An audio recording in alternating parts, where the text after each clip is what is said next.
Waalaikumsalam Waalaikumsalam warahmatullahi warahmatullahi wabarakatuh. wabarakatuh. Bapak Ibu sekalian, selamat sore. Semoga sehat semua. Hari ini kita masuk kuliah yang kedua, ya, dengan materi pendekatan sistem dalam pembelajaran. Pendekatan sistem dalam pembelajaran yang memiliki 7 komponen sudah kita bahas ya. Komponen yang pertama adalah komponen tujuan, yang formulasinya dalam kurikulum 2013 itu ada KI, KD, dan IK. Sekarang kita mau menyusun IK. Baiklah, sebelum kita mulai kuliah yang kedua hari ini, kita dengarkan total pembacaan ayat suci Al-Quran seperti biasa kuliah kita. Mohon 5 ayat saja, Pak. Semoga 5 pun juga dapat keberkahan. Silakan. Bismillahirrahmanirrahim. A'udzu billahi minasyaitonir rajim. Bismillahirrahmanirrahim. Tabarakalladzi biyadihil mulku wa huwa ala kulli syai'in qadir. Alladzi khalaqal mauta wal hayata liyabluwakum ayyukum ahsanu amala wa huwal azizul ghafur. الذي خلق 7 سماوات طباقا ما ترى في خلق الرحمن من تفاوت فارجع البصر هل ترى من فطور ثم ارجع البصر كرتين ينقلب إليك البصر خاسئا وهو حسير ولقد زينا السماء الدنيا بمصابيح وجعلناها رجوما للشياطين وأعتدنا لهم عذاب السعير صدق الله العظيم. Sadaqallahul azim. Allahumma arhamna bil Quran. Insyaallah. Enak ya Pak suaranya. Tajwidnya benar, hurufnya yang keluar, makharijul hurufnya benar, mad panjang pendeknya benar, ikhfanya juga benar, Masya Allah. Hal-hal yang baik kita bisa tiru. Semoga Bapak dan kita semua yang mendengarkan mendapatkan rahmat dari Allah. Amin. Hingga menjadi awal kemudahan kita untuk beraktivitas. Termasuk di dalamnya sekarang kita sedang kuliah dengan pembacaan Al-Quran. Semoga dimudahkan dalam menerima apapun informasi yang sampai kepada kita, terutama hari ini. Terima kasih Pak. Belajar di mana ngajinya? Bapak berapa tahun belajar Al-Quran? Kalau saya udah seumur hidup saya kali ya. Dari kecil ya. Kalau Bapak dari umur berapa tahun? Ya umur pas masuk Islam umur 2003-an. Tuh, baru ya. Belum lama, kita udah puluhan tahun gitu. Saya teringat Syafi'i Antonio. Syafi'i Antonio itu kan ahli dalam bidang ekonomi syariah yang sampai akhirnya dia membuat tazkiyah gitu di Bogor. Dia juga orang Tionghoa yang aktif di Lause, di Karim Oe gitu. Masya Allah mengkaji kitabnya luar biasa. Jadi ternyata teman-teman sekalian, kalau kita punya keinginan besar, apapun yang kelihatannya sukar jadi mudah gitu. Maksud saya termasuk kita mau mengajar kan kelihatan complicated ya, sulit banget sih nyusun RPP harus ada ini ada itu. Tapi kalau diniatkan keras gitu, itu di move, insya Allah lah hal yang sukar jadi mudah. Semudah Mbak Naga bisa membaca makharatul qiraahnya bagus. Ya, itu modal guru PAI, bukan buat Pak Naga aja, buat teman-teman semua. Cara membaca yang benar itu modal utama. Karena nanti kita mungkin nggak mendrill anak gitu. Makanya dipersiapkan dari sekarang. Bahkan kemarin ya dari semester 4. Nggak mungkin nggak kita melafazkan satu ayat ke anak-anak kita. Bapak Ibu tahu ya anak SMA, SMK itu nggak semuanya dari pesantren. Gitu. Sudah tentu ada yang nggak bisa baca. Dan itu menjadi tugas utama guru PAI. Bukan guru matematika. Bukan guru fisika, bukan guru MIPA gitu. Itu menjadi guru PAI. Makanya di salah satu buku teks anak itu ada bagaimana membaca Al-Qur'an. Dari situ pelajarannya tajwid. Nah, disitulah kita diminta untuk bisa baca bisa tulis, dan tahu hukum bacaannya. Kenapa harus izhar? Kenapa harus idgham? Kenapa harus ikhfa gitu kan? Kenapa harus qalqalah, iqlab dan seterusnya? Itu ilmu yang dari sekarang harus sudah mulai dipersiapkan. Terima kasih Kak Naga. Kita kembali ke materi pendidikan, pembelajaran sebagai suatu sistem, atau ada pendekatan sistem di dalam penyusunan perencanaan pembelajaran. Saya mencoba mengingatkan kepada Bapak Ibu sekalian, pada saat kita menyusun AMP, itu kan baru uraian. Saya udah terima, ada beberapa yang udah langsung menyusun IKA. Wah, keren di situ. Ayo, siapa yang udah merasa nyusun IKA? Padahal belum diajarin, tapi udah bisa gitu. Ayo, monggo, share screen. Siapa yang udah mencoba nyusun IKA? Padahal belum kita jelaskan, kita uraikan nyusun IKA itu bagaimana. Ada yang mau men-share screen? Kalau nggak ada, saya yang share. Silakan, ada yang mau share screen nggak? Gimana teman-teman, ada yang mau share screen? Silakan. Yang IKA-nya? Yang IKA? Ada? Oke. Kalau nggak ada, izin saya yang share screen. Coba dilihat. File ini Anda udah terima kelihatannya ya? Yang ini? Belum tampil Ibu. Oh, Oke. Proses. Kurang besar kah? Oke, sudah. Nah, kalau cukup besar, yang ini udah diterima saya kira kan. Udah dikirim belum? Dan udah di-share kemarin? Atau belum? Kemarin terakhir baru AMP, Bu. Ya. Karena file di bawah AMP ada ini, ada teman yang sudah buat gitu. Hebat itu. Hebat sekali. Tapi dia lupa. Ini saya langsung contohin. Pokok bahasanya tayamum. Coba perhatikan ini. Pokok bahasan dia tayamum. Berarti waktu dia bikin AMP, yang tabulasinya PB, uraian, alokasi waktu. Kan gitu. Begitu dia buat indikator. Iya. Kesalahannya di mana coba? Alokasi waktunya nggak dijelasin Bu juga. Kesalahannya di mana yang pasti? Coba. Di indikator kompetensi tuh, kolom yang ketiga lihat. Kalau alokasi waktu kan memang untuk AMP. Oh. Coba. Pokok bahasannya tayamum. Begitu dia menyusun indikator kompetensi, bukan tayamum. Itu ada puasanya. Puasa gitu. Ya, entah itu salah ketik atau apapun itu, ini kan sebuah kebiasaan yang sering terjadi. Mari kita membiasakan yang benar, gitu. Jangan membenarkan kebiasaan. Mari kita membiasakan yang benar, ya kan? Jangan membenarkan kebiasaan. Itu biasa sih Bu, salah ketik loh. Jangan biasa yang salah gitu. Jadi harus pastikan pokok bahasan kita yang ada di AMP kemarin, ya. Nah, yang teman-teman semuanya udah upload ke saya, AMP itu sekarang kita susun menjadi indikator kompetensi. Oke, ada yang masih ingat nggak apa saja syarat untuk menyusun indikator kompetensi yang kemarin?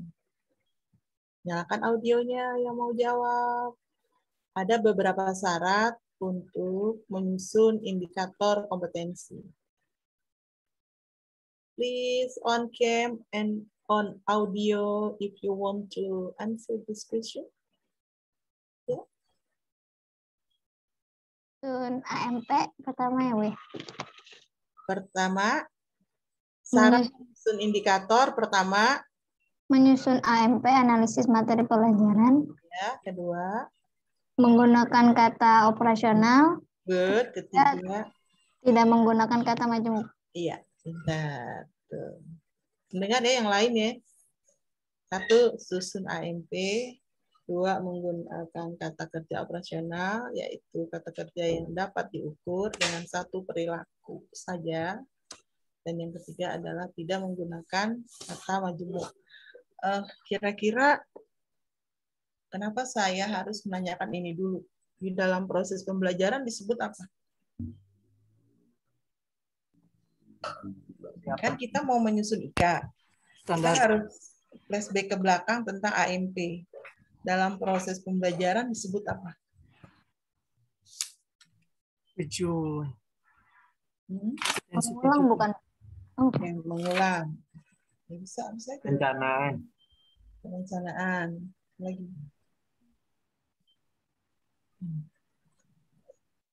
Kenapa saya harus nanya lagi? Kompetensi Ya. tujuan, Bu. Kali. Apa? Di kompetensi tujuan untuk ya maksudnya tadi untuk kan KI. Nah, itu arahnya dari kompetensi dasarnya dari kompetensi tujuan itu. Iya, kenapa saya harus nanya lagi materi yang kemarin? Disebut apa di dalam proses pembelajaran? Kalau kita menanya lagi yang kemarin. Padahal kan terusin aja udah. IKA yang sekarang, ngapain nanya-nanya sih Bu yang kemarin kan gitu kan? Menstimulus Bu biar. Menstimulus. Tadi apa tadi? Ada evaluasi, ada review, ada menstimulasi, apalagi? Bebas. Disebut apa? Ayo yang udah jadi guru. Disebut? Reminder mungkin Bu. Reminder boleh.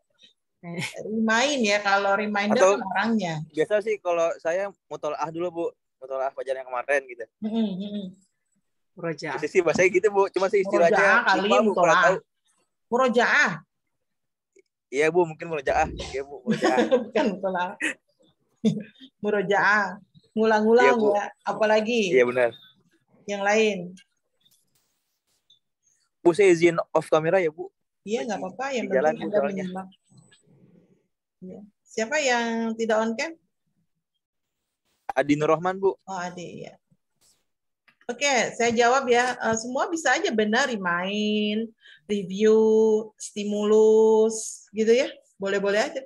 Evaluasi. Tapi yang paling tepat adalah apersepsi. Pernah dengar nggak? Pernah Bu. Kenapa nggak dijawab kalau pernah? Masanya jarang digunakan Bu, jadi terpendam. Terpendam. Persepsi. Sekarang harus digali lagi ya, karena harus dibiasakan bahwa kita menyusun saja nanti nih di dalam RPP harus ada persepsi. Harus ada persepsi yang maknanya review, stimulus, dan lain-lain.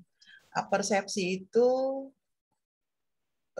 kalau di dalam langkah pembelajaran dia masuk dalam kolom pendahuluan. Jadi kalau kita mau merencanakan pembelajaran ada 3 tahapan. Ada pendahuluan, ada kegiatan inti, ada penutup. Nah, yang pendahuluan di dalamnya ada apersepsi salah satunya. Ada 4, berarti salah 4-nya. Gitu.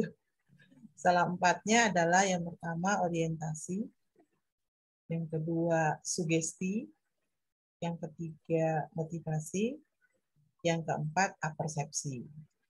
Tadi saya melakukan apersepsi. Gitu. Yang tadi awal sebelum dimulai pelajaran itu saya melakukan orientasi. Terkadang dalam kalimat yang kita belum mulai kuliah namanya motivasi. Terkadang saya memberikan joke atau katakan eye contact, senyuman, itu sugesti. Begitu udah masuk ke inti, yang kemarin dengan yang sekarang harus terhubung namanya apersepsi. Karena apersepsi itu dari 2 akar kata, up and perception. Up itu tulisannya up. Up perception. Up perception. Bacanya up perception. Up perception. Di Indonesia kan menjadi apersepsi. Saya luruskan bukan berarti nggak sering digunakan. Karena kita belum guru, atau mungkin yang udah jadi guru pasti paham ini. Karena kita belum jadi guru, terasa itu kalimat tidak lazim gitu. Ya kan? Apersepsi itu up and perception atau apersepsi adalah up itu mengangkat. Perception itu pandangan. Jadi mengangkat pandangan. Siswa, mengangkat pandangan siswa dari pengetahuan yang sudah diterimanya untuk dihubungkan dengan materi yang akan dijelaskan. Jadi materi yang lalu dalam bentuk pengetahuan yang udah dia pernah tahu, katakan Anda udah tahu AMP kan, sekarang mau ke IK. Dan itu terhubung, nggak bisa nyusun IK kalau Anda enggak nyusun AMP. Nah itulah perlu dilakukan hak persepsi, mengangkat pandangan siswa dari pengetahuan yang sudah diperolehnya untuk dihubungkan dengan materi yang akan diterimanya. Karena materi yang baru terhubung dengan materi yang kemarin. Itu penting tuh bagi guru nanti di kolom langkah pembelajaran yang 4 tadi, salah satunya adalah persepsi. Saya ulang, pertama orientasi, kedua sugesti, ketiga motivasi, keempat persepsi. Itu langkah awal dalam pembelajaran bagian pendahuluan. Langkah kedua kegiatan inti, langkah ketiga penutup. Kegiatan inti ini yang nanti dikenal dengan scientific approach. Ada di kuliah ke-7 ya. Apa itu scientific approach? Pendekatan ilmiah dalam pembelajaran. Berarti nanti guru harus melakukan 5M dalam pelaksanaan itu. Itu dirancang di RPP. Apa itu Bu 5M dalam scientific approach, pendekatan ilmiah 5M? M pertama adalah, udah ya belum kemarin 5M? Kalau belum, saat ini saya berikan. Nanti diingatkan saja kalau belum. Saya kan suka overlapping dengan kelas-kelas yang lain, perasaan saya udah gitu kan. Saya coba mengingat-ingat, kalau belum pasti saya ulang-ulang. 5M adalah breakdown dari scientific approach. Apa Ibu scientific approach? Pendekatan ilmiah. Jadi pada saat kita mengajar PAI harus menggunakan scientific ilmiah. Pendekatan ilmiah atau scientific approach. Oh begitu? Iya, dalam K13 harus ada pendekatan ilmiah. 2 ciri dari kurikulum 2013. 1, scientific ilmiah. 2, authentic assessment. Saya ulang, kalau kita menyusun RPP berbasis kurikulum 2013 harus punya 2 ciri. Ciri pertama, scientific approach. Ciri kedua adalah authentic assessment. Scientific approach berarti pendekatan ilmiah. Authentic assessment berarti penilaian yang nyata, autentik nyata, orisinil, ya, assessment penilaian. Nah, tadi sudah pendahuluan, kemudian kegiatan inti, di dalamnya ada scientific approach. Scientific approach ini digunakan 5M. M pertama adalah mengamati. Mengamati. M kedua menanya. M kedua menanya. M ketiga menggali. M keempat menyamakan. M kelima mengkomunikasikan. Itu ciri dari scientific approach. Kalau kita bahasa Inggrisan, mengamati observing. Observing. Yang kedua, questioning, menanya. Yang ketiga, probing. Probing, menggali. Yang keempat, associating. Associating, menyamakan. Yang kelima, communicating. Tulisannya communicating, mengkomunikasikan. Ini nanti sejalan dengan bertambahnya silabus per pertemuan kuliah, kita akan terus menggali sampai kepada scientific approach. Di scientific approach itu di pertemuan ke-6. Anda udah tahu dari sekarang ya bahwa nanti di dalamnya harus ada kata kerja yang mengandung scientific ilmiah. Misalnya membandingkan gitu. Nanti kita bisa lihat di dalam indikator kompetensi ini. Itu beberapa yang bisa saya sampaikan mengapa harus ada persepsi. Ya, karena bagian dari pendahuluan yang 4 itu. Ada pertanyaan sebelum kita latihkan di indikator kompetensi? Kira-kira cukup jelas? Nyatanya harus dibesarin deh nih. Saya besarin bisa nggak? Oke, tuh bisa. Ada pertanyaan kah? Ada. Maaf Ibu, untuk tadi scientific approach ini 5M ini harus ada di setiap pertemuan Bu? Atau mungkin di antaranya aja? Maksudnya di setiap pertemuan kita mengajar? Setiap pertemuan itu kan topiknya katakan tayamum. Harus ada scientific approach-nya. Iya. 5M tadi, mengamati. Berarti siswa harus mampu mengamati kenapa tayamum bisa digunakan dalam kehidupannya. Oh, kalau tidak ada air. Ya kan? Kalau orang sakit, di mana dokter menginginkan tidak boleh kena setetes air pun, maka dia harus bertayamum. Nah, kedua ini, kalau ada air, yang sakit udah sembuh, maka jadi batal nih tayamum. Itu harus teramati oleh siswa. Enggak Bu, kemarin orang tua saya, nah itu tuh kan life skill-nya akan muncul. Mulai ada questioning, yang kedua tuh. Menanyakan. Jadi siswa itu diminta untuk banyak punya pertanyaan. Nanti studi awal ketika kita mau nyusun RPP ini kan akan kebayang apa yang mau kita lakukan di kelas kan. Doronglah siswa untuk bikin 10 pertanyaan dari yang dia baca. Itu questioning. M yang kedua. Apanya? Ya tayamum temanya. Besok pagi Anda mengajar tentang toleransi. Apa yang bisa ditanyakan oleh siswa? Apalagi dengan ketajaman sosial media sekarang ya, rekam jejak yang luar biasa dalamnya gitu. Kan apa yang kita omongkan di sosial media itu akan terekam jejak kita terus, nggak akan pernah putus. Jika dipanggil keluar ada. Gitu. Makanya recording ini juga sebuah kebaikan. Jika kita lupa, buka aja recordnya. Jika ada yang kemarin asinkronisasi, apapun itu, tinggal dibuka recordingnya. Jadi betapa teknologi sangat membantu dalam banyak aspek kehidupan, karena eranya memang 4.0 dan menuju society 5.0, dan itu imbasnya kepada dunia pendidikan. Termasuk kita yang mengajar. Begitu kita merencanakan, kita sudah mulai memikirkan ini nanti bagaimana cara mengajarnya, gitu kan. Waktu awal perkuliahan, ada 5 informasi yang perlu Anda dapat ketika Anda mau ngajar. Ini persiapan lagi satu audiens. Siapa yang mau Anda akan? Siapa yang mau Anda akan ajar? Tujuan belajarnya apa? Ya kan? Yang ketiga, caranya bagaimana? Kalau materinya ini bagaimana? Siapa yang akan diajar? Tujuan belajarnya kemana? Apa yang mau Anda ajarkan? Caranya bagaimana? Cara ngajarinnya gimana nih supaya anak aktif? Makanya di indikator kompetensi nanti harus mengacu kepada 3 ranah.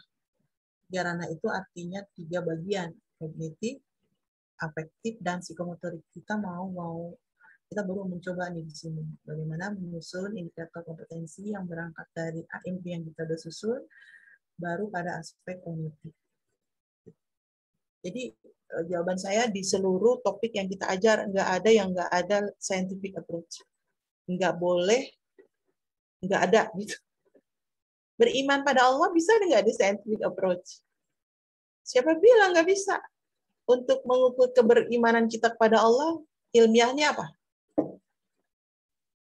Laksanakan ibadah.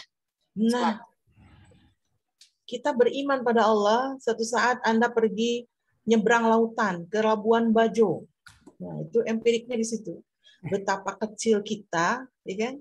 Bukti keberimanan kita dengan ayat-ayat yang Allah tunjukkan kan, begitu dahsyatnya gelombang. Ada petir yang begitu kencangnya, gelap gulita tiba-tiba terang, Masya Allah kayak begini ya petir ya. Itu menunjukkan keberimanan kita. Hanya orang-orang yang mau berpikir aja sih. Ulil albab itu.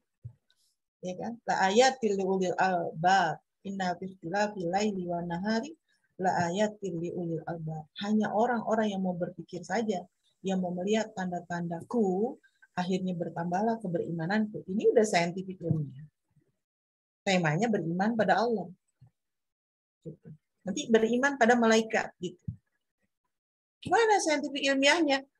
Ya, kenapa Anda nggak mau melakukan sesuatu yang jelek? Coba. Kenapa coba? Iya kan? Karena meyakini dikontrol. Meyakini ada orang yang mencatat. Kok orang deh jadinya kan? Ada makhluk gaib. Metafisik gitu. Tapi yang meta aja, meta tuh di belakang ya. Yang metafisik aja kita percaya kan? Apalagi yang fisik gitu, yang kelihatan gitu. Nah, itu tuh udah mulai terpikir pada saat kita mau menyusun indikator kompetensi. Gitu ya. Kita mulai? Ada lagi pertanyaan? Banyak diskusi aja. Ini malah latihan. Anda tinggal ambil, nanti file saya kirim. Tinggal elaborasi gitu. Tinggal ganti silang kata kerjanya gitu. Kira-kira gitu. Nih, kesalahan fatal nih. Pokok bahasannya tayamum. Masa indikatornya puasa? Tahajud, Bu, tahajud. Ya lupa replace. Kalau di komputer itu ada namanya replace, ya kan? Ketik tayamum replace tuh puasa, akan drop ganti semua. Itu gampang banget sebenarnya. Lupa Ibu. Nah, ketika kita sudah print tidak ada kita lupa. Salah ya salah gitu. Ya salah. Ini kan sebuah membenarkan kebiasaan gitu. Baik Pak Ibu, kita coba mulai ya indikator kompetensi yang kita susun. Jangan lupa menggunakan kata kerja operasional yang bisa diukur maksudnya kata kerjanya. Yang nggak bisa diukur itu satu menghayati gitu. Mentang-mentang beriman pada Allah menghayati nggak bisa, nggak boleh. Nggak. Meresapi beriman pada Allah nggak bisa. Dia tidak operasional, susah nanti buat tesnya kalau menghayati. Hayatilah. Gimana ngukur perilakunya berubah atau enggak gitu. Menginsyafi juga nggak bisa. Lagi kata merasakan itu kata kerja yang tidak bisa diukur dengan alat ukur apapun. Alat ukur itu kan tes. Sehingga mengandung perubahan perilaku. Oke, kita lihat. Di aspek kognitif, jadi pada saat kita menyusun IKA, jangan lupa harus mengandung 3 aspek. 1 kognitif, 2 afektif, 3 psikomotorik. Jangan lupa menyusun IKA, kata kerja yang digunakan harus mengandung aspek 3. Kognitif, afektif, psikomotorik. Kognitif artinya pengetahuan, afektif artinya sikap, psikomotorik artinya tindakan. Ini teorinya taksonomi Bloom sampai sekarang masih dipakai. Kenapa konsep pendidikan itu ada taklim, ada tarbiyah, ada ta'dib. Taklim, tarbiyah, wa ta'dib, kognitif, afektif, psikomotorik. Taklim mindahin pengetahuan, outputnya cerdas, outputnya hafal, gitu. Outputnya pintar ngomong, tapi belum tentu paham. Kalau tarbiyah punya sikap, punya perubahan. Karena dia menumbuhkan mental, mengkarakter dia. Kalau tadi perilakunya memang terimplementasikan dalam kehidupan sehari-hari. Itu tuh nanti guru agama lah yang bisa melakukan itu. Kita kan nggak memikirkan bagaimana dia cepat menghitung, itu guru matematika lah ya. Kita guru agama. Agama yang kalau kita lihat secara doktrin, dia kan dalam bentuk teks, berarti kognitif. Tapi pesan kita adalah bagaimana agama yang dijalankan dengan segala doktrinnya itu bisa terafeksikan dalam ranah afektif. Bisa ada masuk dalam perasaan dia gitu. Rasa takut. Jika kita menjelaskan tentang perilaku bebas, itu kan harus masuk afeksinya ke anak. Receiving, responding. Dia nggak mau melakukan itu. Ada tuh materi tentang pergaulan bebas. Ini kan kita harus melihat faktanya. Apa konsepnya, apa prinsipnya, dan bagaimana prosedurnya. Itu nanti dalam scientific approach. Ada 4 langkah seperti itu. Kognitif ada 6 langkah. Ada 6 model. Ada mau bilang bentuk, model, pokoknya ada 6 macam. Kognitif dilambangkan dengan C. Kognitif 1 itu knowledge. Apa kata kerja yang bisa mewakili knowledge untuk C1? Mencatat. Ya udah catat aja kan. Membaca. Enggak diuraikan membaca ini. Enggak. Menuliskan. Ya tulis aja. Enggak diterjemahkan. Enggak. Menguraikan enggak ada di knowledge. Menguraikan itu ada di comprehension. Udah mulai levelnya lebih tinggi. Makanya kalau soal yang menambah aktivitas pemikiran, gunakanlah jelaskanlah. Bukan sebutkanlah. Sebutkanlah baru C1. Enggak merangsang berpikir anak. Itu tidak depth thinking. Tidak berpikir yang mendalam, tapi masih mendasar gitu. Masih bawah gitu. Berpikirnya masih low. Low order thinking skill. Ada lagi di tengah-tengahnya middle order thinking skill. Dan yang di atasnya adalah high order thinking skill. Saya lanjutkan dulu, nanti baru ada pertanyaan. C3. C3 itu application. Ini udah mulai melaksanakan. Ya, dalil-dalil yang kita sebutkan. Nanti Anda tinggal switch ke topikmu masing-masing. Di AMP-nya kan sudah terlihat tuh topiknya. Masukin aja. Kata puasa menjadi materimu apa, masukin di situ. Nanti pertanyaannya, apakah semua yang ada di dalam kata kerja operasional ini di kognitif C1 sampai C6 harus sama persis, tinggal lihat topiknya. Enggak selalu harus sama. Tinggal lihat topiknya, pokok bahasanya. Tidak sebanyak yang digambarkan oleh saya. Ini contoh. Ya, karena nanti ketika Anda menyusun indikator kompetensi, pasti harus terurai dari 8 yang Anda susun di AMP. Katakan satu AMP itu kita menyusun IK 2, berarti 8 dikali 2, gitu kan ya. 16 indikator kompetensi, 16 butir indikator kompetensi. Nah, 16 indikator kompetensi ini harus mengandung aspek 3. Harus ada kognitif, harus ada afektif, dan harus ada psikomotorik. Anda mau pilih yang mana? Kalau aspek kognitif, apa yang C1? Oh, berarti Anda buat di situ. Ya. Bila pembelajaran selesai, siswa dapat membacakan dalil. Apa aja deh. Gitu. Apa-apa. Enggak, saya nggak mau C1, saya mau langsung ke analisis. Gitu. Enggak juga, saya ingin kreasi. Boleh, tergantung tema Anda. Ya, nanti di upload-nya begitu. Saya akan mereview minggu depan, atau saya akan coba testimoni 1. Jawabannya kan on schedule, audio ini nggak bisa ya. Jadi saya harus mengirimnya lewat PJ. Kita testimoni nanti hasil kerja Anda semua. Ada pertanyaan sebelum saya lanjutkan ke afektif? Maaf Ibu, saya masih rancu tadi yang 16 indikator itu yang dari 8 kemarin kita AMP, yang boleh dijelaskan lagi, maaf. Baik. Saya berarti harus buka AMP. Ini saya ke atasin, kelihatan di layar kah? Kelihatan di layar? Kelihatan. Oke. Kelihatan, Bu. Kan ada 8 nih uraian AMP. Ini AMP nih. Ini tabulasi AMP. Pasti ada alokasi waktunya. Ini udah nomenklaturnya begitu. PB-nya apa? Uraian waktu. Dari puasa, pokok bahasan saya puasa, saya harus menguraikan di antaranya 8 ini. Saya harus jelasin puasa dari bahasa sampai ke hikmah puasa itu harus saya tahu gitu. Harus saya jelasin ke anak dengan durasi 90 menit atau 2 JPL, karena 1 JPL 45 menit kecuali pas daring.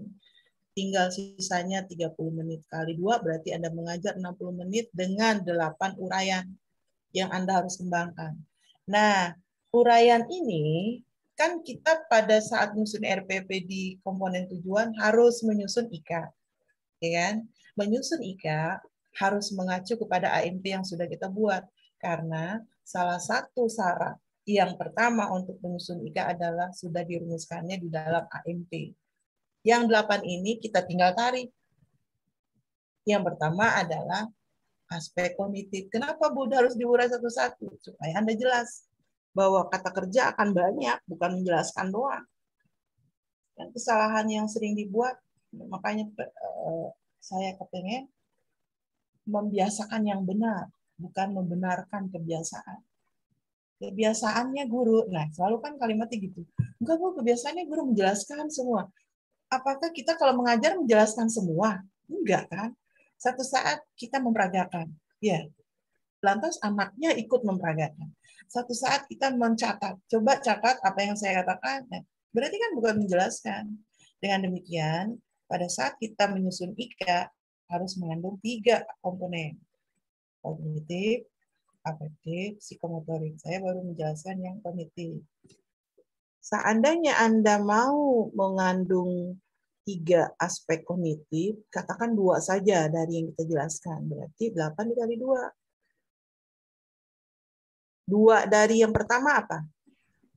Ya, Pengertian puasa secara etimologis. Mencatat dalil ya, tentang puasa. Kalau nomor 1, membaca apa? Membaca dalil tentang puasa. pengertian puasa secara etimologis. Bacain doang, nggak dijelasin. Berarti Anda ngambil C1. Kayaknya nggak perlu deh Bu C1. Saya pengen C2 langsung. Oke, berarti menjelaskan definisi puasa secara etimologis. Saya nggak kepengen menjelaskan deh Bu. Mau langsung aja ke syarat rukun gitu. Tergantung pembahasan yang Anda buat. Tapi if you want to be a good teacher, you must explain. If you want to be a good teacher, ketika kamu ingin menjadi guru yang baik adalah kamu menjelaskan.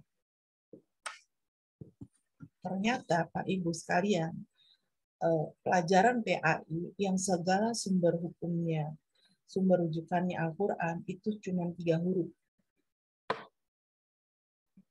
Seluruh pelajaran PAI, misalkan nanti ada materi tentang sedekah. Itu cuma sod, ya, do, op, sedekah. Nanti lagi Anda tayamum. Ta, ya, mim. 3 huruf tuh. Makanya huruf dasar dari bahasa Arab itu 3 saja. Selebihnya adalah karena ada ilmu sorok yang akhirnya berubah jadi masdar gitu, jadi fa'il, jadi fi'il, jadi maf'ul, dan itu banyak di beberapa penjelasan yang menjelaskan tentang itu. Puasa kan bahasa Indonesia. Bahasa Arabnya apa? Itu tuh harus Anda kupas secara etimologis, secara bahasa. Kalau dalam bahasa analisis itu namanya analisis sintak ya. Ada bunyi, ada bentuk, dan analisis konten penting Anda bisa jelaskan. Itu baru nomor 1. Baru nomor 1. Iman, alif, mim, nun ya. Alif setelah mimnya apa? Aman. Tambahan aja. Aman. Ilmu, ain, lam, mim. Nanti ada materi tentang manfaat mempelajari ilmu. Apa tuh ilmu? Anda kan apa? Pasti jelasin itu kan, secara etimologis. Jadi pada saat kita merencanakan, udah kepikir saya mau ngomong apa nanti, gitu. Bukan rencana itu dibikin ketik jadi rapi selesai, enggak gitu. Udah mulai kepikir nih, kalau saya ngajarin tentang tayamum, apa ya yang kepikir oleh saya nanti? Itu ada dan muncul di IKA pada saat RPP kita susun. Udah pantes ya kalau gitu RPP nggak bisa orang lain yang susun. Kita yang ngajar. Bukan karena instruksi Kemendikbud.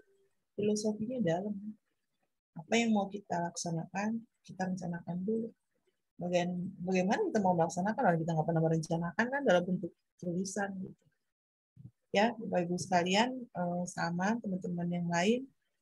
16 saya baru contohin kalau Anda kepingin 16 poin untuk menyusun IKA yang mengandung 3 aspek kognitif maupun afektif dan psikomotorik. Kalau Anda pengen 20, ya silakan. Berarti ada 1 poin yang 3. Di mana yang 3 itu? Macam-macam puasa. Kalau dalil 1 aja juga udah cukup kan? Kalau Anda merasa nggak cukup, yang dalil ada 3 sebenarnya. Menyebutkan dalil, menuliskan dalil, membacakan dalil, melafazkan dalil. 4 malahan tuh. Nomor 3 lihat. Iya kan? Membacakan dalil, menuliskan dalil, melafazkan dalil, belum menerjemahkan dalil, berarti kan C-nya C2. Iya nggak sih? Kalau membacakan aja, menuliskan saja, itu baru C1, knowledge. Gitu. Tapi kita kepengen anak itu bisa menjelaskan dalil yang isinya apa. Oh, berarti udah mulai meningkat tuh. Itu comprehension. Makanya disebut dengan C2 di bawahnya itu. Comprehension. Ini kan untuk mempermudah, kenapa sih ada beda-beda indikatornya, ini penjelasannya di sini. Itu ya, paham? Iya, Bu. Kalau maaf Ibu, ini di sini menyebutkan itu kan anak nggak perlu, maaf ya, anak bisa baca teks gitu. Itu masuknya ke C1 atau C2 ya? C2 kalau di sini. C2. C2 berarti ada penjelasan. Kalau mencatat kan nggak ada penjelasan. Membacakan juga nggak ada penjelasan. Ya. Nomor C1, mana yang membutuhkan penjelasan? Ada nggak? Nggak ada, Bu. Tuh mencatat double ya. Tapi kan ini dalil nih yang mencatat ketiga. Nggak ada perlu penjelasan. Kalau yang comprehension menyebutkan bedanya dengan, kan cuma menyebutkan ya, tapi kan dalil-dalil tentang puasa. Kalau kewajiban puasa, ya ayyuhallazina amanu kutiba alaikumusiyam, kata kutiba itu diwajibkan, ditetapkan. Kama kutiba alal ladzina min qablikum la'allakum. Ada nggak dalil lain yang misalkan masa puasa berkapan, siapa aja yang diharuskan puasa, kalau yang nggak puasa siapa aja, pembatal puasa siapa aja, itu kan dalil-dalil tentang puasa, dalil-dalil.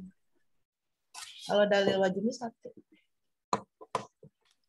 Menjelaskan ada uraian. Menyebutkan syarat gitu Bu yang nggak pakai.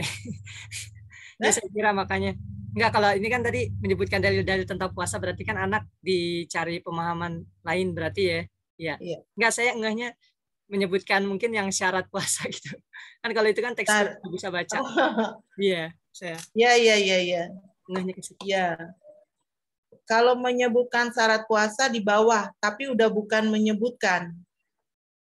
Ya, tapi merangkum, menyusun di bawah tuh yang creation. Bebas ya, Anda nanti mau pakai kata yang mana, yang penting mengandung arti kognitif salah satu di antara C1, C2, C3, C4, C5, sampai C6. Pilih. Kalau Anda mau hitung berapa rumusan angkanya, ya tadi 8 kali 2 aja, 16. Gitu. Bahkan di RPP yang 1 lembar, itu nggak ada rumusan sebanyak ini. Cuma 3 lah. Selebihnya implisit. Tapi kan kita harus menjelaskan.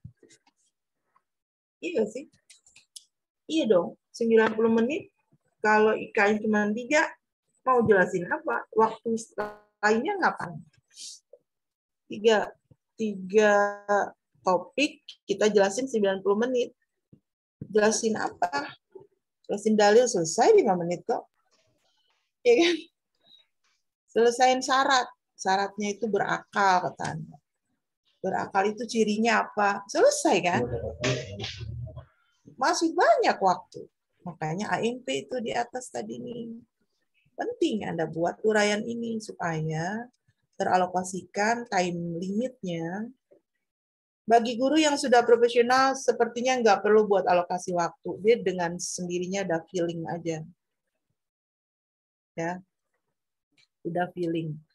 Saya mohon share, ini saya matikan dulu ya. Saya mau coba share kenapa guru yang pertama itu wajib membuat AMP, guru yang pertama ya, guru pemula gitu. Tapi guru yang udah profesional kok enggak? Dia udah feeling saja, toh kan dia juga udah punya yang sebulan. Ya, perencanaan yang sebulan. Terus perencanaan yang setahun. Paling nanti dia tinggal bongkar pasang metode aja dan dia sesuaikan dengan siswanya. Ya, taruh di mana ya? Di sini kah? Oh, bukan. Oh, sorry. Di kolom 1. Nah, di kuliah 1, sebentar ya, saya bukan. Kuliah 1, kalau Anda bisa buka kuliah 1, sambil buka punya mau, kalau kamu udah download. Nah, ini dia ketemu.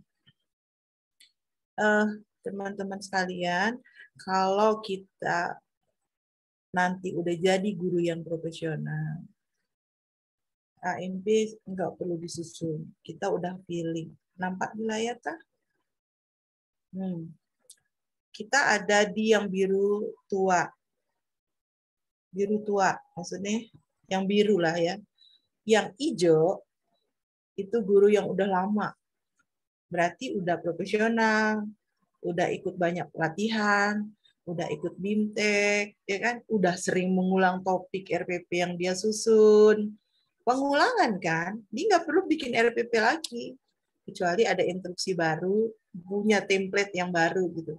Punya format yang baru. Contoh, 2019 menuju ke 2020, RPP berubah. Kurikulum revisi berubah. Sekarang guru diribetkan dengan aturan-aturan yang terus berubah. Belum AN lagi. AN itu asesmen nasional. Aduh, ribetnya mempelajari modul, ya udahlah diterima aja. Harus mengikuti nomenklaturnya kayak gitu. Kita, mohon maaf ya, bagi yang sudah jadi guru nih, kita ada di yang biru. Guru pemula wajib bikin RPP sebagai sebuah pengetahuan yang baru.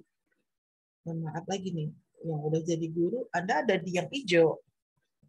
Tapi apakah linier dengan bidang keilmuan sekarang? Kita udah bahas sering tuh. Guru utama, Anda nanti jadi guru SMA. Bukan guru NI, bukan guru SD. Berarti guru SMA yang lama, yang udah ikut BIMTEK segala macam, dia nggak bikin AMP. Dia nggak bikin IK. Nggak. Dia tinggal lihat protanya, dia tinggal lihat promesnya, ambil. Yang dia ubah apa? Metode. Yang dia ubah apa? Media. Karena medianya online. Gitu. Media yang dia buat di dalam prota, promes, dan beberapa RPP per topik per minggu per hari, itu dia pakai medianya adalah langsung. Media langsung namanya AP, alat peraga edukatif. Nggak kepake kan saat daring. Emang dia mau begini-gini di layar, nggak kelihatan apaan sih Bu gitu. Dia harus cari media online. Itu media online yang Google Meet, Zoom Meet, Propose, Skype, WhatsApp Messenger, apalagi itu Cohort, apalagi ya, banyak sekali podcast, salah satunya itu media online yang bisa memperjelas materi. Banyak hal baru yang Anda perlu sesuaikan. Jadi jangan khawatir. Waktu masih panjang untuk Anda banyak mencari pengetahuan di situ.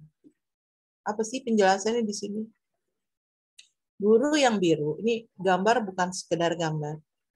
Guru pemula yang berwarna biru, sekotak itulah kedalaman dan keluasan dia. Makanya mengajar itu ada 3 hal. Yang pertama, cakupan, yang disebut dengan sekuensis. Sekuensis itu keluasan dan kedalaman. Cakupan. Dalam mengajar itu yang harus Anda pertimbangkan sebelum mengajar ya, sekuensisnya. Kedalaman dan keluasan. Apa tema masing-masing. Berarti guru yang utama, yang udah pengalaman, sangat banyak referensi bacaannya. Gitu. Sangat luas, dia punya diksi. Dia punya urutan kata yang bisa mungkin siswanya lebih paham. Tapi jangan juga underestimate dengan diri kita sendiri kan. Oh enggak Bu, saya lebih banyak baca ketimbang guru lama gitu. Jangan pernah underestimate kepada diri sendiri, itu hanya akan mematahkan semangat gitu. Jangan kalah dengan guru yang lama. Sekuensis ya, namanya cakupan. Cakupan. Yang kedua, cukupan. Cukupan. Tadi cakupan, yang kedua cukupan. Bagi guru pemula belum tentu cukup. Cukupan itu artinya sesuai indikator yang disusun itu dengan KD dan KI-nya. Ya saking dia punya banyak pengalaman, akhirnya apa yang dijelaskan cukup, memadai. Cukup itu kan memadai, cukupan. Kalau cakupan, pager-pagernya gitu. Tayamum ini aja bahasanya itu yang ada di AMP. Puasa ini gitu, sequences. Terus cakupan. Cakupan, cukupan, satu lagi cakepan. Nah, cakepan. Apa tuh cakepan? Kalau kita mengajar sudah cakupannya, cukupannya ada, maka timbul image yang ada adalah cakep. Cakep itu sesuai dengan cakupan dan cukup. Nggak ada yang nggak dibahas dalam tema itu. Wah, waktu itu Ibu ngajarin sujud syukur, tapi ada hal yang belum dibahas nih. Apa ya? Lapasnya belum diungkapin. Nah, berarti nggak cukup. AMP-nya kurang dia uraikan. Udah pasti indikatornya nggak ada. Berarti nggak cukup memadai dengan materi yang harus disampaikan. Sekuensinya sih ada, udah dia bikin, tapi nggak cukup karena perluasan. Nah, inilah gambarnya. Kedalaman dan keluasan. Ya, ini gambarnya. Tapi sekali lagi pesan saya, jangan pernah underestimate, saya stop dulu share nih, dengan diri kita sendiri, karena kalau kita udah mulai underestimate dengan diri kita sendiri, sama lagi kita nggak menyemangati kita atas profesi ini. Gitu ya. Saya mohon izin share lagi yang tadi. Ada pertanyaan lagi kah? Cukup. Saya mau izin yang kognitif tadi kita terusin ya. Nanti Anda langsung latihkan aja. Ikutin kalimat ini. Kalau nggak ada pertanyaan, saya teruskan. Ada pertanyaan? Nggak ada? Halo, jelas ya? Kita ke bawah nih. Sepertinya Bu. Lanjut. Kita ke bawah nih, kognitif udah selesai ya. Nggak mesti sama jumlahnya, disesuaikan dengan topik yang Anda ambil. Sekarang afektif. Afek itu dilambangkan dengan A. Afektif. Afektif itu artinya sikap. Sikap kalau kita deskripsikan secara terminologisnya, cenderungan seseorang untuk melakukan sesuatu, itu sikap. Udah dilakukan belum? Pasti belum, baru berkecenderungan. Misalnya ya, penerimaan tuh A kecil ya, A besar 1, receiving. Kedua, A2 itu responding, 3 valuing, 4 organization, dan A5 characterization. Nah, semua ini masuk atau mengandung afektif. Yang tadi definisinya adalah sikap, kecenderungan seseorang untuk melakukan sesuatu. Pada poin ini belum dilakukan tindakan ya, nanti di psikomotorik akan kelihatan. Pengenalan, mengikuti dalil tentang puasa. Kapan? Saat kita melapaskan. Udah kepikirkan oleh kita kalau kita membuat indikator yang afektif, pikiran kita adalah, oh berarti nanti metodenya adalah saya harus mendrill anak-anak. Karena banyak anak-anak yang kalau kita ajarkan salah pengucapan. Ikuti baik-baik saya. Nanti pada saat pelaksanaannya kan akan begitu. Ikuti baik-baik, saya akan membacakan penggalan katanya. Misalnya, Qul a'udzu birabbin nas. Oke, sekali lagi qul, terus begitu sampai akhirnya di murojaah sampai 3 kali, diulang-ulang sampai 3 kali, dan akhirnya anak bisa mengikuti pembacaan teksnya dengan baik. SMA masih begitu loh. S1 aja masih begitu, ada. Makanya saya apresiasi banget nih Pak Naga, bagus bacaannya. Ternyata banyak juga anak S1 yang bacaan Al-Qurannya bisa. Tahun ini ada 2 yang nggak boleh praktek PPA karena bacaan Qurannya memalukan. Dia belajar dulu. Tahun kemarin ada 2 orang, tapi alhamdulillah udah lulus sih akhirnya, sidang juga bisa. Dia saya pekerjakan di ruang sekretariat. Waktu itu belum pandemi ya. 2 tahun belakang tuh, sebelum pandemi lah.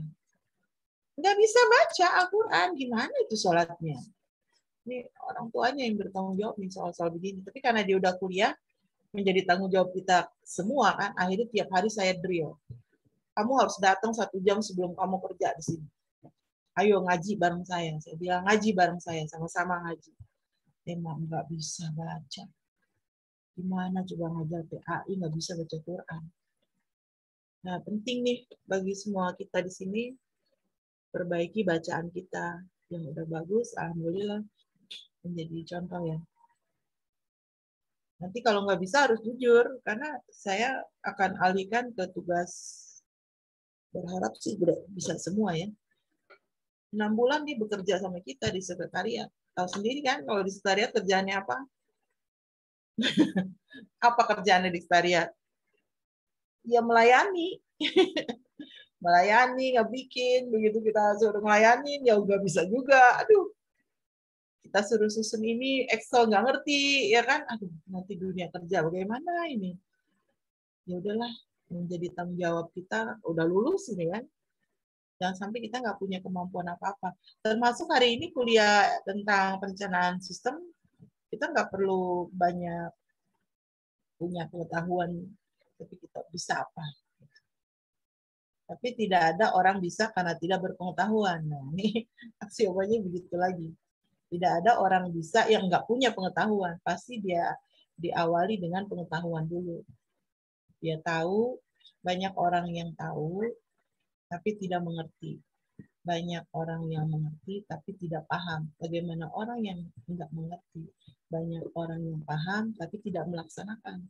Bagaimana orang yang tidak paham? Banyak orang yang melaksanakan tidak benar, apalagi yang tidak melaksanakan. Ini saya sering ungkap begini nih, saya pernah mendengar kalimat ini dari Firman Sahasata dalam khutbahnya di UI Depok ya udah beberapa tahun yang lalu. Jadi kesimpulannya banyak orang yang salah dalam melaksanakan sebuah kebenaran yang sebenarnya diawali dengan pengetahuan. Termasuk guru harus juga banyak tahu supaya kita bisa melakukan yang kita tahu itu. Oke, kita lanjut ke yang praktek. Ada pertanyaan di afektif?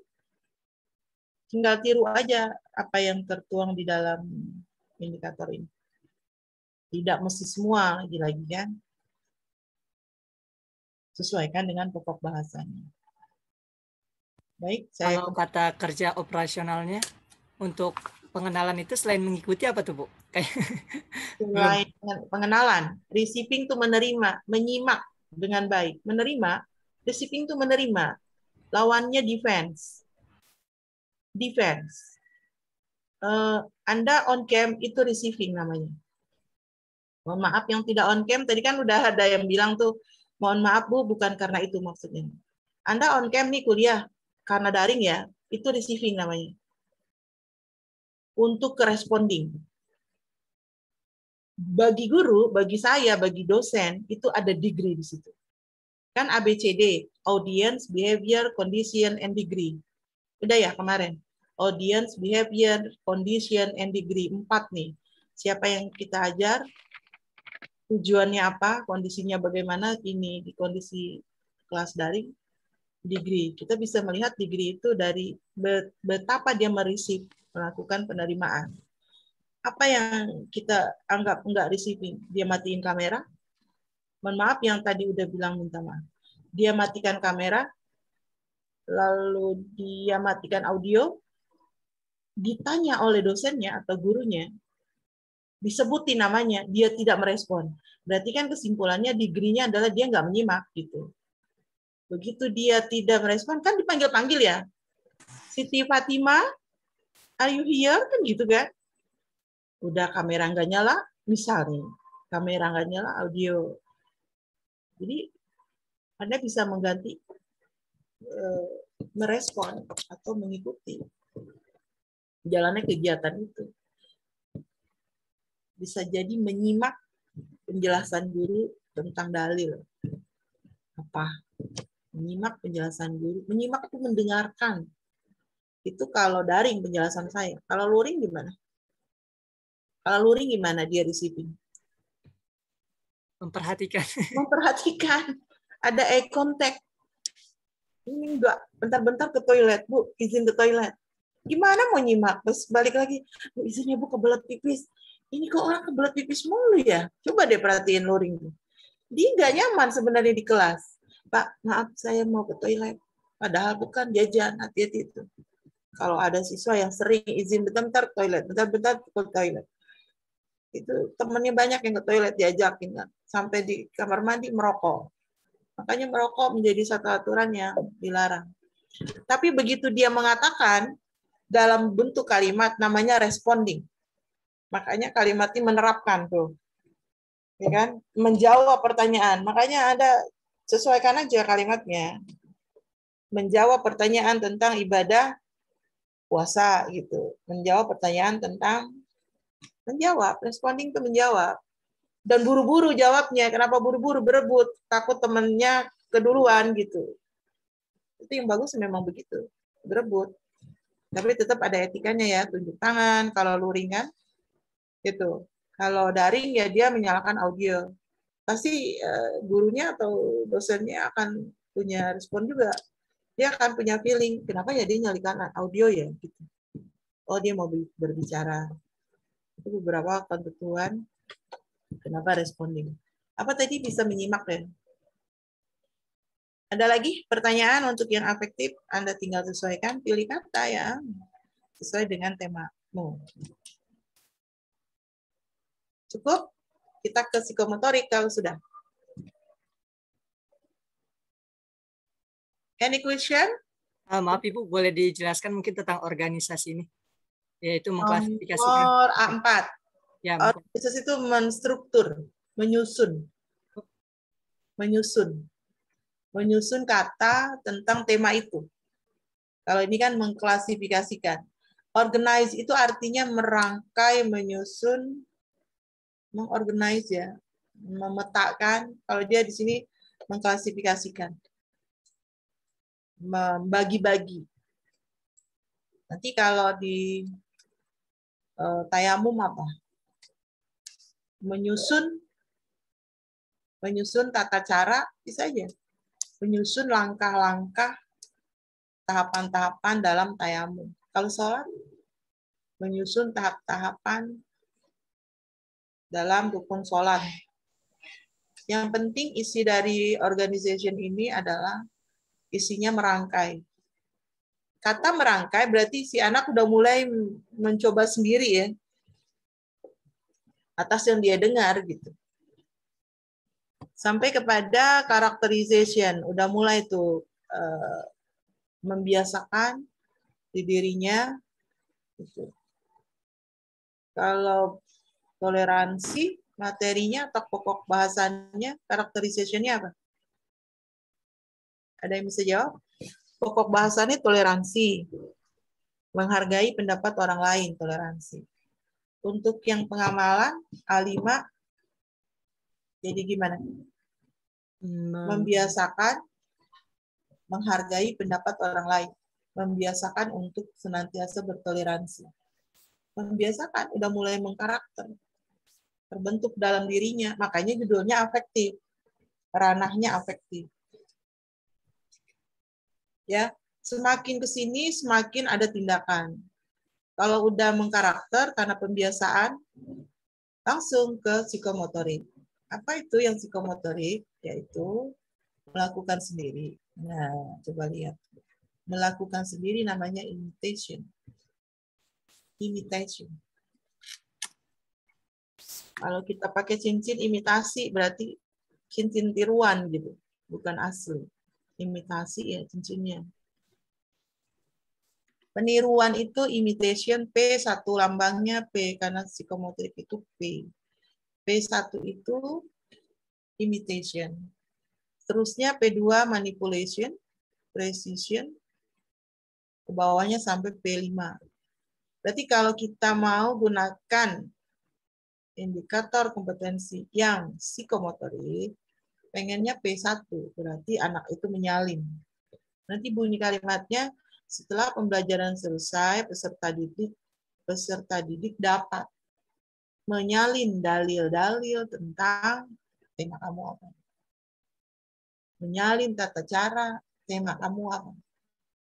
Mengikuti, mengumpulkan hal-hal yang membatalkan, mengumpulkan tuh menghimpun hal-hal yang membatalkan. Tema kamu apa?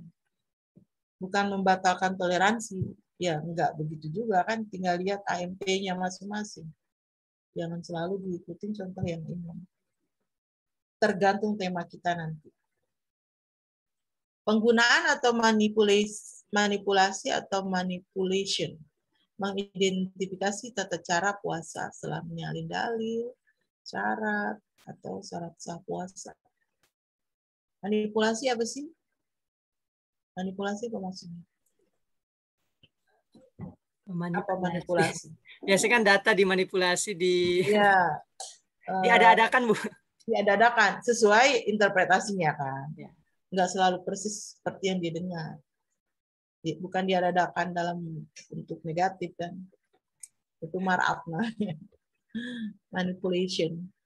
Precision itu ketepatan. Benar nggak sih anak ini menerapkan yang kita jelasin gitu? Kalau dia temanya tayamum, menerapkannya benar nggak? Gitu.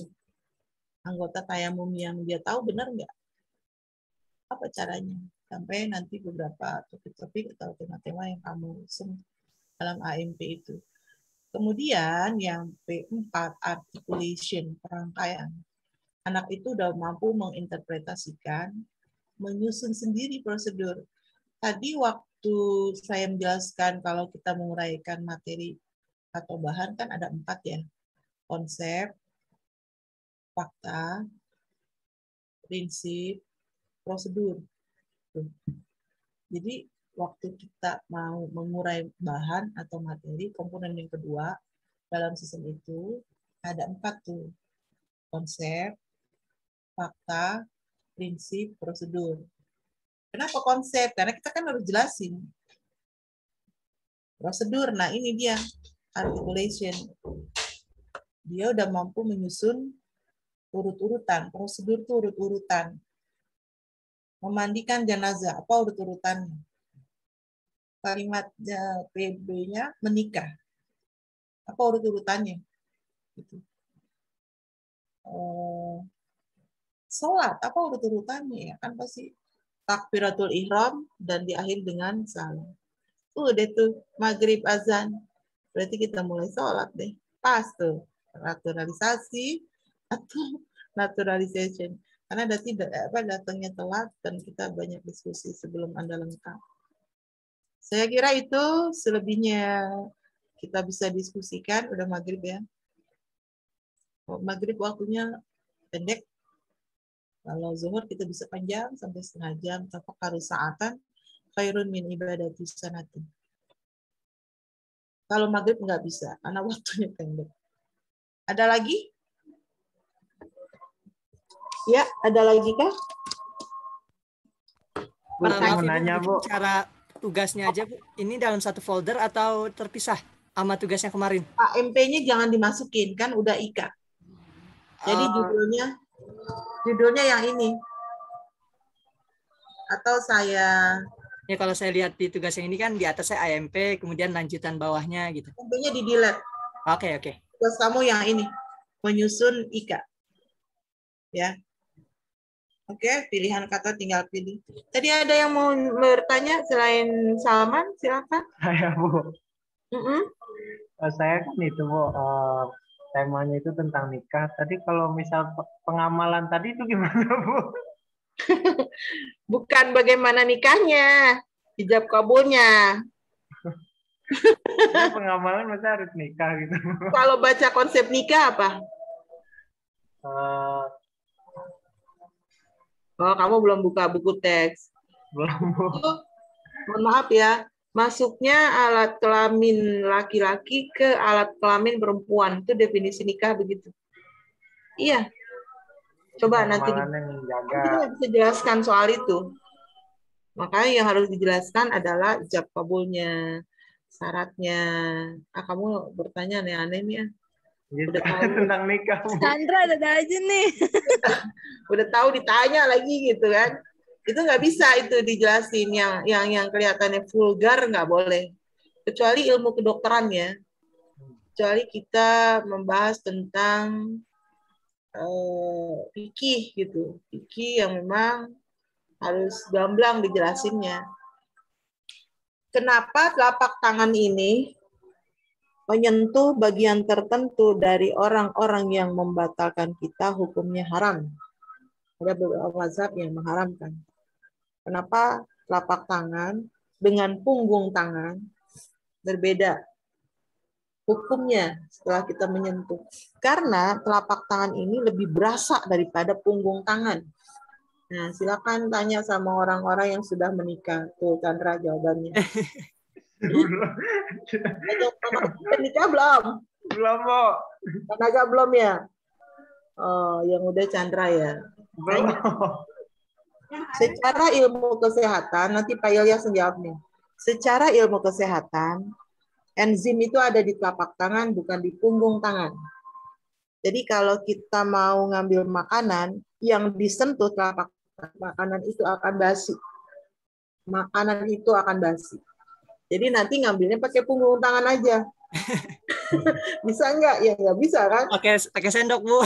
Sendok gitu. Itulah kita belajar hal-hal yang sebenarnya banyak nggak kita tahu mengapa kemudian telapak tangan dengan punggung tangan itu berbeda arti. Secara hukum jawabannya begini, secara hukum fikih ya, secara hukum kesehatan jawabannya gini, dan itu nanti kita harus pelajari lewat pendekatan saintifik dalam pembelajaran. Saya kira itu ya Bapak Ibu, ternyata waktu sudah memisahkan kita. Buah manggis, buah kecapi, angkat jemuran di bawah pohon selasi. Loh. Apa itu? Gak nyambung nih Bu nih. Terima kasih. Angkat jemuran di pohon selasi. Sekian, terima kasih. Nah, nyambung. Makasih ya semuanya. Sampai ketemu di minggu depan. Jangan lupa di-upload tugasnya seperti yang Anda lihat di dalam layar. Nggak bisa. Menanya sampai jam temanya itu Mana nih yang mau nanya? Ini tugas ini waktunya sama kayak kemarin, Bu, sampai jam 11 malam besok. Sampai besok. Sampai besok. Kalau anak reguler sampai jam 12 malam nanti. Kalau Bapak Ibu, karena malam ini masih ada kuliah, ya udah besok gitu. Tapi jangan ditunda lagi. Ya. untuk temanya itu harus sama kayak tugas yang kemarin ya. Oke, saya sudah ingatkan tuh, semakin Anda sering ganti, semakin Anda berpikir dari awal lagi. Karena ini nanti sampai bahan, kita urain di bahan. Halo, serah deh, kalau mau ganti saya nggak larang kok. Sampai bahan nih, kan ini sekarang Ika, minggu besok bahan. Lewat pendekatan saintifik. Gimana tuh cara ngurain bahan?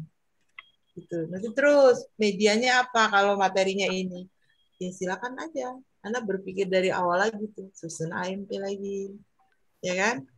Sebenarnya udah dikasih kemudahan. Sabar Chandra. Ya kan?